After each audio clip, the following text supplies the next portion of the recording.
शिंदे आणि अजित पवारांची एमआयएम सोबत युती। परळीत राष्ट्रवादी, शिवसेना आणि एमआयएम एकत्र आली आहे। परळी नगरपालिकेत गटनेता निवडीसाठी नवं समीकरण बनवण्यात आलं। ज्यांनी आरोप केले त्यांचाच गटात समावेश करून घेण्यात आल्याचे आरोप होत आहे। बीडच्या परळीमध्ये नगरपरिषद निवडणुकीनंतर नवीन समीकरण पाहायला मिळतात। एमआयएम सोबत राष्ट्रवादी आणि शिवसेनेनं युती केली आहे। अधिक माहिती या संदर्भात घेऊयात। आमचे प्रतिनिधी अमर हुसेन हे सध्या आपल्यासोबत जोडले गेले आहे। अमर, परळीमध्ये नवं समीकरण पाहायला मिळतंय, काय माहिती?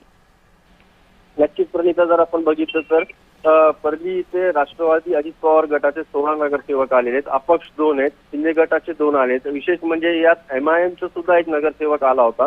आपण जर बघितलं तर एमआयएमचे नगरसेवकांनी येतात तिकडं भाजप व एनसीपी अजित पवार गटाची युती होती, त्यांच्या विरोधात काम केलं होतं, विरोधात भाषण केलेत। यानंतर आता सत्ता जेव्हा एनसीपीच्या हातात आली त्यावेळेस मतदान करायची, सभापतीला गटनेता तयार करायची बारी आली, त्यावेळेस एमआयएमचे नगरसेवकांनी अजित पवार गटाकडे जाण्याचं पसंती केलेले आहे। याच्यामुळे परळी शहरात एक चर्चेला उभारून राहिलेले। विशेष म्हणजे भाजपचे 7 नगरसेवक निवडून आहेत, 2 अपक्ष त्यांच्याकडे आहेत, म्हणजे त्यांच्याकडे सुद्धा 9 नगरसेवक आहेत। पण आता आपण जर बघितलं तर समीकरण जर जोडवायचं असेल तर अजित पवार गटाकडे 24 नगरसेवक परळीत आहेत।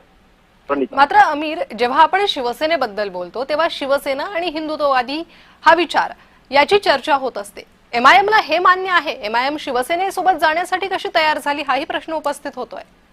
नक्कीच आपण जे म्हणताय की हिंदुत्वाचा प्रश्न घेऊन जे शिंदे गट चालत आहेत त्यांच्यासोबत आहे, तर एमआयएम कसं जाणार?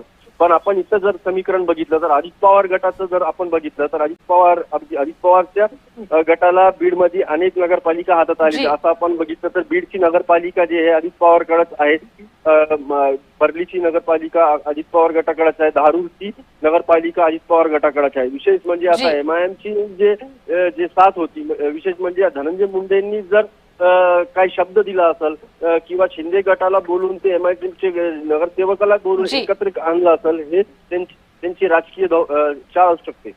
जी आमिर, धन्यवाद या सविस्तर माहितीसाठी।